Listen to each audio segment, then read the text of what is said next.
Assalamualaikum Bu Lita. Waalaikumsalam Mbak FS. Terima kasih ya sudah masuk ke room Google Meet yang sudah Bu Lita buat ini. Iya Bu, Oke, bagaimana kabarnya hari ini Mbak FS? Alhamdulillah baik Bu. Alhamdulillah, syukurlah kalau begitu. Bagaimana kegiatan sekolah hari ini? Lancar Bu, tadi pas jam pembelajaran olahraga, ya cari teknik-teknik dalam bola voli Bu. Wah, menyenangkan sekali. Terus bagaimana bisa mengikuti dengan baik? Waktu latihan passing agak kesulitan sih Bu. Arah bolanya ke sana kemari, tidak teratur. Ya, nggak apa-apa ya, namanya juga masih belajar. Nanti diperbanyak latihan lagi, mungkin bisa waktu mungkin pas istirahat atau pulang sekolah mungkin ya main sama teman-temannya ya. Semoga kamu bisa mengikuti semua kegiatan pembelajaran dengan baik dan pastinya nantinya juga akan mendapatkan hasil yang memuaskan juga ya. Amin, terima kasih Bu Lita. Oke, hari ini kita akan melakukan kegiatan konseling individual secara daring dengan Google Meet ya. Oke, sebelum kita mulai kegiatan kali ini, mari kita berdoa menurut kepercayaan kita masing-masing. Berdoa dimulai. Selesai. Semoga kegiatan konseling individu ini tidak ada hambatan suatu apapun ya. Bu Lita mau tanya, kira-kira Mbak FS punya waktu berapa menit untuk melakukan kegiatan konseling individual ini? 45 menit Bu, karena setelah ini saya harus pulang untuk membantu itu. Baiklah, nanti kita sepakati untuk melakukan kegiatan ini selama 45 menit ke depan ya. Jika nanti belum selesai, bisa dilanjut ke pertemuan selanjutnya. Iya Bu. Oke, yang perlu Mbak FS ketahui bahwa dalam kegiatan konseling individual ini ada asas kerahasiaan, ya, sehingga nanti Mbak FS bisa menyampaikan segala unek-unek dan juga terbuka dalam menyampaikan permasalahan dengan Bu Lita di sini, ya, dan itu pasti akan terjaga kerahasiaannya. Ya, nah sekarang coba ceritakan kepada Bu Lita permasalahan apa yang sedang dialami Mbak FS. Apa yang saat ini mengganggu pikiran Mbak FS? Saya sekarang punya masalah yang mengganggu pikiran saya, Bu. Saya sebenarnya pengen sekali pindah kelas. Jadi Mbak FS pengen pindah kelas. Iya, Bu. Saya tidak betah di kelas. Oke, coba ceritakan sama Bu Lita kenapa kamu tidak betah di kelas. Saya merasa tidak ada yang mau berteman dengan saya ketika di kelas, Bu. Jadi kamu merasa kalau tidak ada teman yang mau berteman dengan kamu? Iya, Bu. Oke, menurut kamu, kira-kira apa sih yang membuat mereka tidak mau berteman dengan kamu? Apa ya, Bu?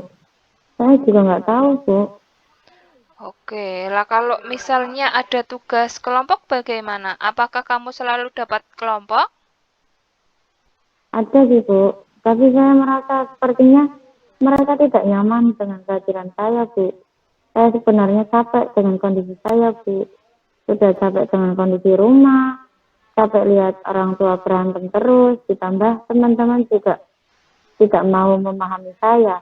Saya pengen dimengerti minimal sama teman-teman.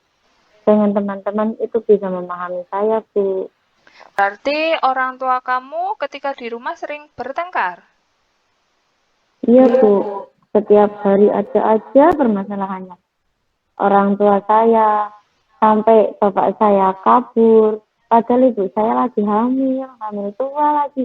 Kadang juga saya kasihan sama adik saya. Oke, bapak kamu kabur?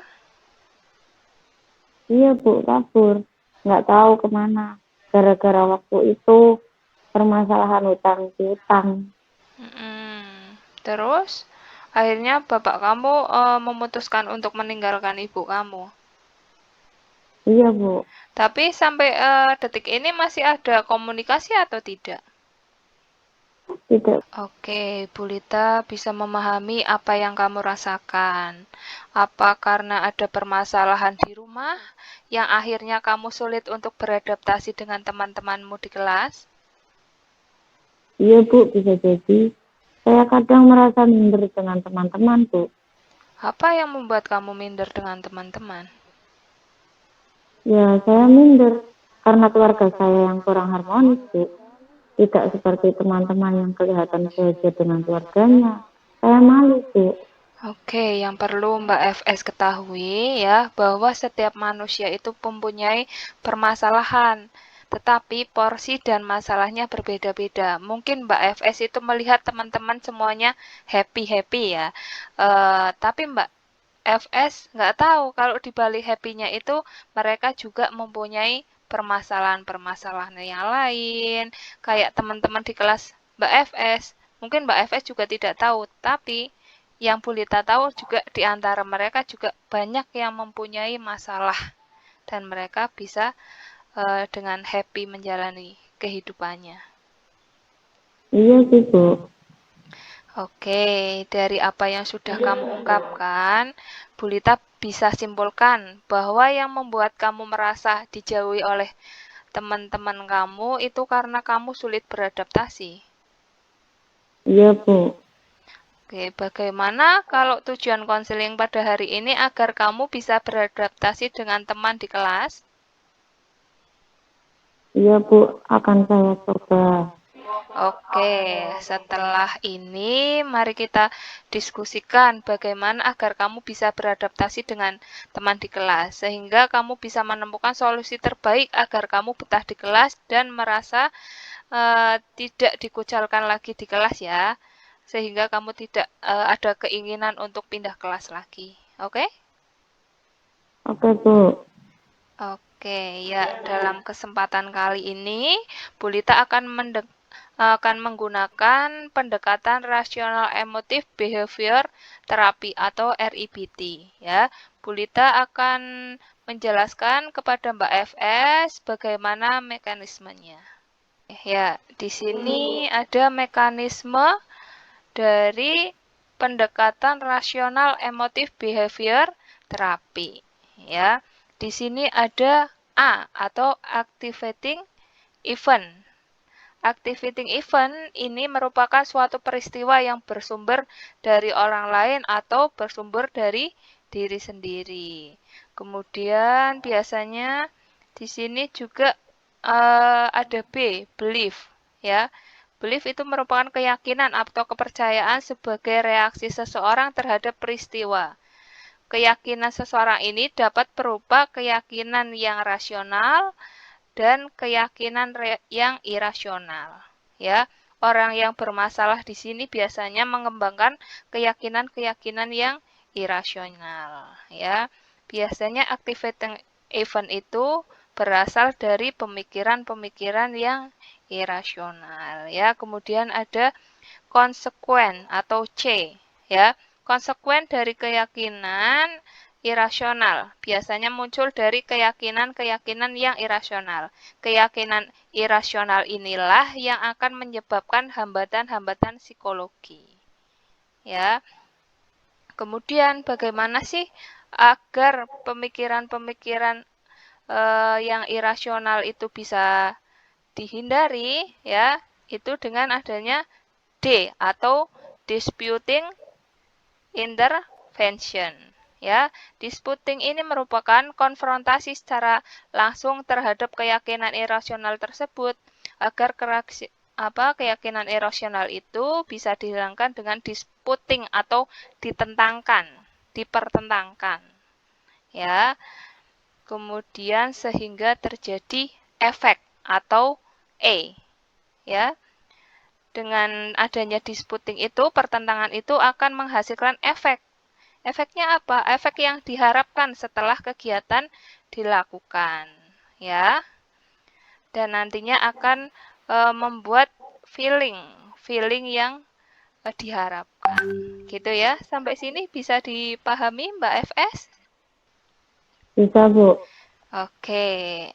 Nah, sekarang Bu Lita tanya, Dari A atau activating event, situasi atau peristiwa apa yang sedang BFS alami saat ini? Tidak bisa beradaptasi dengan teman karena kondisi keluarga yang tidak harmonis, Bu. Ya, kalau keyakinannya atau beliefnya? Keyakinan irasional, Bu. Oke, betul sekali. Nah, sekarang Mbak FS tahu nggak keyakinan irasional apa yang Mbak FS kembangkan saat ini? Apa ya, Bu? Saya kurang tahu. Ya, Bulita tunjukkan ya, Bulita bantu tunjukkan.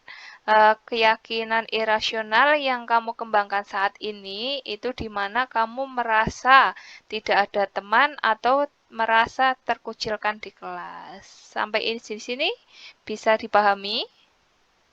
Ya, Bu, bisa. Oke, nah sekarang menurut kamu konsekuensi atau C itunya apa? C-nya apa? Konsekuensinya saya tidak betah di kelas. Oke, sekarang Mbak FS sudah memahami ABCD diri kamu ya. Terus apakah Mbak FS akan terus-terusan memelihara keyakinan yang irasional tersebut dengan menganggap teman-teman mengucilkan Mbak FS? Padahal dari data sosiometri yang sudah Bulita bagikan waktu itu, tidak ada yang menunjukkan bahwa kamu itu ditolak oleh teman-teman kamu di kelas. Dan itu artinya tidak ada teman yang mengucilkan kamu. Oke, Bulita akan menunjukkan hasil sosiometrinya ya. Dilihat, tidak ada nama kamu di dalam data penolakan kelas 11 TE 2, ya kan? Itu artinya apa? Teman-teman di kelas kamu tidak ada yang mengucilkan kamu, semuanya welcome sama kamu. Ya, bisa dilihat ya di sini ya hasilnya ya. Iya, Bu. Ternyata teman-teman tidak mengecilkan saya. Nah, dari apa yang sudah Mbak FS ketahui tadi, sekarang apa yang akan dilakukan Mbak FS ke depan? Saya akan mencoba untuk beradaptasi lebih baik dengan teman-teman, Bu. Mencoba untuk tidak membawa masalah rumah ke sekolah.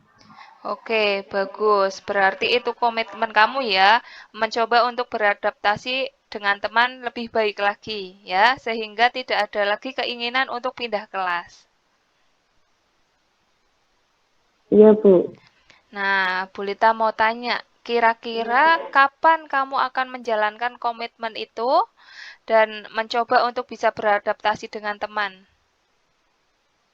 Setelah konseling ini berakhir, Bu, ketika saya kembali ke sekolah besok, saya akan mencoba untuk beradaptasi lebih baik. Oke, bagus sekali. Kita lihat perkembangannya ya besok ya. Sebelum Bulita akhiri, pemahaman baru apa yang dapat kamu ambil dari kegiatan konseling individual kali ini? Saya bisa memahami permasalahan yang saya alami.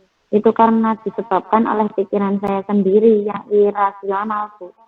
Alhamdulillah kalau kamu bisa memahami ini ya. Nah, sekarang perasaan kamu bagaimana? Saya sudah lega, Bu, bisa cerita tentang permasalahan saya kepada Bu Lita, dan tentunya saya sangat senang bisa menemukan solusi terbaik.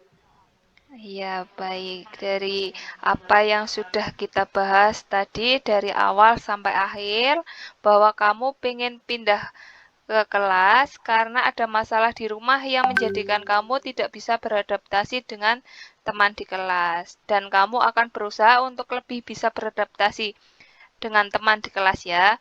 Semoga komitmen yang tadi sudah Mbak FS buat akan berjalan dengan baik dan menghasilkan perubahan yang baik juga. Amin. Oke, kita berjumpa lagi di pertemuan berikutnya dan kita lihat bersama apakah sudah ada perubahan yang lebih baik, kamu sudah mampu beradaptasi dengan baik dengan teman-teman kamu, ya. Bu. Oke, nanti Bulita akan mengirimkan link LKPD dan evaluasi hasil serta angket kepuasan konseli pada WA Mbak FS ya. Ini Bulita akan menunjukkan dulu link evaluasinya. Oke, sudah ya. Di sini ada LKPD, konseling individual. Nanti silakan diisi dengan nama, kelas, dan beberapa pertanyaan di sini nanti silakan kamu isi ya. Terkait kepuasan konseling. Di sini ada beberapa pernyataan. Kamu tinggal memilih salah satu. Ya, sangat memuaskan, memuaskan atau kurang memuaskan. Evaluasi hasil konseling individu sama isinya tentang pernyataan. Di sini dengan ada skala ya antara 1 sampai 4, kurang memuaskan atau sangat memuaskan sesuai dengan penilaian kamu, ya. Sampai sini bisa dipahami? Iya Bu, paham. Oke, sebelum mengakhiri kegiatan ini, mari kita berdoa menurut keyakinan kita masing-masing ya. Berdoa dimulai. Selesai. Oke, terima kasih Mbak FS sudah mengikuti kegiatan konseling individual ini dengan baik ya. Kita ketemu lagi di pertemuan selanjutnya ya. Mohon maaf bila ada salah-salah kata dari Bulita ya. Bulita akhiri. Wassalamualaikum warahmatullahi wabarakatuh. Waalaikumsalam warahmatullahi wabarakatuh.